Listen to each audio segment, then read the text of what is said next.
gorgeous? Does that funk have you feeling stuck? Have you questioning your purpose, or even yet having you asking if your best years are behind you? Girl, you have zero obligation to stay in that funk. This podcast is for women who want to get the funk out of here, who want to play bigger, ask for more, and step out of mediocrity. Imagine a life filled with lots of energy, excitement, and filled with spunk instead of that funk. This is the Unfunk Your Mind podcast. I'm your host, Crystal. Let's go! Hey, girlfriends. Over the last week, my neighbors have started to decorate for Halloween. Some of them really go all out. Like my neighbors across the street have skeletons standing in the front yard dressed up as Barbie and Ken and Travis and Taylor. It's so funny. Now, my decorations are not quite as elaborate, but there is one decoration of mine that I particularly like. It's a witch that ties around the tree, and it looks like she was flying and then crashed right into the tree. And looking at the tree, you just see her witch's hat, her hair, her orange hair, and her backside, which is covered by a cape. Now, I'm sure you've seen it. It makes me giggle every time I see it because this silly little Halloween decoration brings a little element of real life. That there are things that can catch you off guard despite all the flying practice, despite having the best broom to navigate the skies, despite having the cauldron of ingredients to enhance your life. You and I can and will continuously hit a tree or trees through the course of our life. There are those moments, big and small, where you feel like that witch, right? Where something catches you off guard and you crash right into that tree. You have trained, you have put in the time, you have saved up the money, you have read all the books, yet, like the witch, you can still run into that darn tree. I mean, crash into the tree. And all of those caught off guard crashes come with different levels of pain and discomfort. You've done it too, right? Ran right into the coffee table or stubbing your toe on the edge of the couch. Ouch! Just like the table and the couch, the tree didn't move. I repeat, the tree didn't move. It just caught you speeding and caught you off guard. Caught you not paying attention and boom, right into that tree. In your busy life, you are going 100 miles a minute and have overlooked the fact that that broom has started driving you instead of you driving the broom. And just like the witch found out on my tree, that broom is a terrible master. It's flying fast and free, but not paying attention to those trees. Although it is a terrible master, though, it can still be a wonderful servant.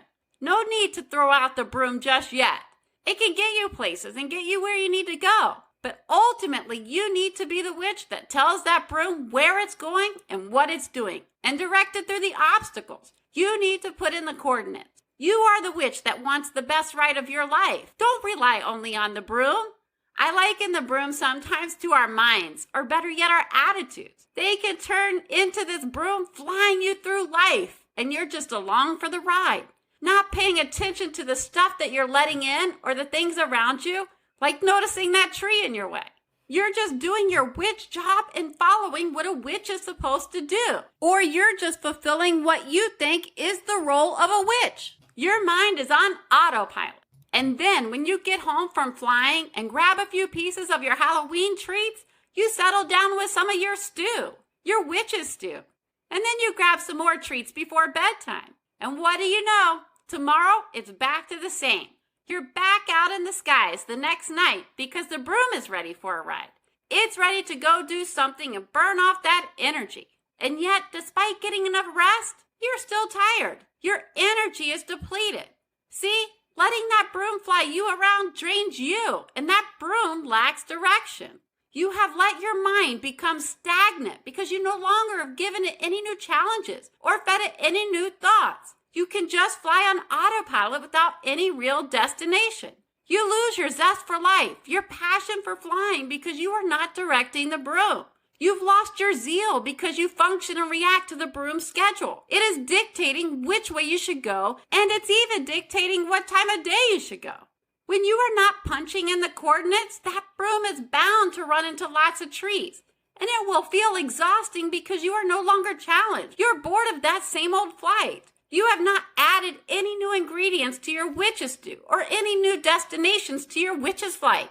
And when you crash into that tree, witch, oh, the humiliation and embarrassment that follows. An internal pleading happens inside, hoping that no one saw it. And especially knowing that you're a seasoned witch, like this isn't your first Halloween, this makes it all the more frustrating. You've been around the witch scene for a while now. You should know better. You should have been more careful. Okay, witch, it's time to drop your broom. Slide down the tree and sit there on the ground.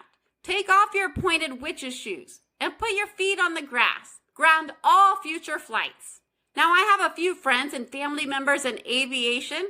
Although they don't specialize in witches' flights, a few of them have worked on planes. And there are a lot of pieces and parts that they have to go over after a certain amount of hours in the sky before a plane can take a future flight. It's not a short process either. It seems very elaborate and thorough, and it takes a lot of time. Matter of fact, I know I'm doing it an injustice in that short little summary I've just given it. But ultimately, safety relies on their inspection, their tightening of what is loose, their replacing what is broken, their identifying wear and tear even before it's broken. And these individuals take their job very seriously. Sometimes I think of them as doctors who have to work on planes to make sure we as humans live another day.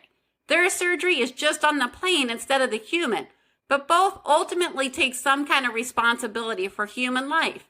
And somewhat like the plane mechanic, you too will complete your own inspection before you take your future flights. However, you will not be checking the broom. The broom is not likely your issue. You will be doing your own internal GPS inspection. Check your attitude to see if anything is damaged. Look in your heart for any broken pieces that need to be addressed. Check all your instruments to make sure your readings are reading the way you want them to. Are you reaching your destinations easily, or do you notice some sputtering? If there is some sputtering, are you consuming the right fuel? Are there enough seats to be holding what you're carrying? Like relationships, finances, career, family, and all the other things important to you.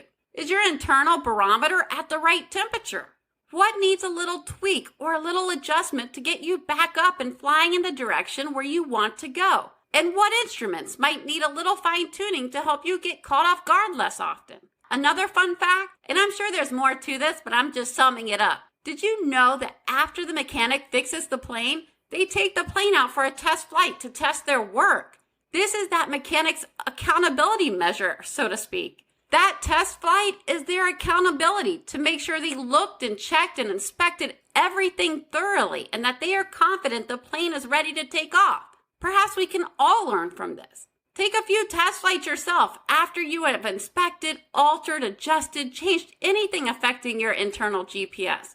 And I know you know this already, that sometimes when you fix things or you adjust it or you alter it, it can actually have an effect on something else and change it, which can also lead you to be caught off guard.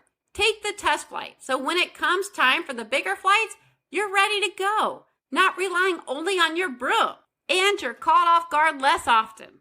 And make no mistake, this is not a one and done requirement. This is not a task you check off the task list. This requires constant monitoring. It requires you to ground flight as needed and inspect, adjust, replace, and upgrade. See, it's not the broom that the witch needs to address. It's herself. She is responsible, just like you, for running into that tree and being caught off guard, not that broom. In your journey, I'm sure you will meet people that will come to you with a new broom, like version 2.0, that will help you miss a few trees. You might find that magic cauldron of ingredients that make you feel like a new witch temporarily. Or you may find that special black cat companion. You may even have a couple bats that want to be a part of your crew. But from one witch to another, even if you do buy those new and improved and latest trendy things, work on your own internal self to help you avoid even more trees, to make flight even more exhilarating for longer periods of time, to have your cauldron spitting out fireworks more often and attracting more companions other than your black cat. You deserve to live your life to its fullest and direct the path of your broom. You either choose to drive your broom, or you can stay in your current state and let it drive you. You deserve to be the one soaring through the air, cackling with laughter and whizzing through the skies with your other witch friends, instead of the witch that's tied up to the tree. Boo, who wants that?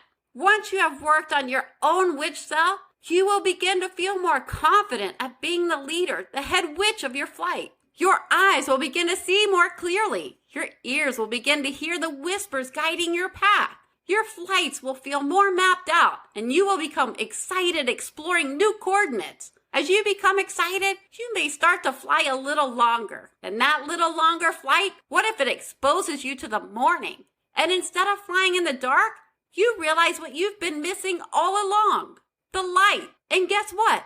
You may discover you like flying in the light much better than in the dark. And you also may come to realize that you get caught off guard less often because you can see better in the light. And when you decide to start flying in the light instead of the dark, does that still make you a witch? Or have you transformed into something new? Go on, witch. Ground yourself first, then take some action. Take flight and find your own answer. Perhaps your funk resembles that witch. Without realizing it, you have been playing and flying in the dark aimlessly. And at any moment, you too could get caught off guard and crash right into the tree. Shoot, maybe you're at the point where you are constantly crashing into the tree now, getting caught off guard all the time. And you haven't stopped to ask yourself why. You haven't grounded yourself, and you keep crashing into these trees. Don't underestimate the power of grounding yourself and putting your bare feet in the grass for however long you need. Halt your flights. You're in charge, and you be accountable to yourself. Because it has been my experience that a few tweaks, upgrades, replacements, shifts can indeed change the course of your action and open you up to a much brighter and well-lit path. And that path can change your identity from a witch flying aimlessly solo to something much greater and with a higher purpose. So ladies, drop those brooms. You know what time it is. Let's go. My mom is not a witch, not a doctor, not a psychologist, which means this podcast is for motivational purposes only. Before you go, Superwoman, I'd love it if you took a little action for me. Like subscribe to my podcast and leave a review. Also, share the episode with a friend. And as a thank you, hit up my website, unfunkyourmind.com. That's right, unfunkyourmind.com to grab free journal prompts. Okay, ladies, now is the time to go unfunk your mind. Play bigger and ask for more. Open the door to possibility and cancel playing small. So get up and go.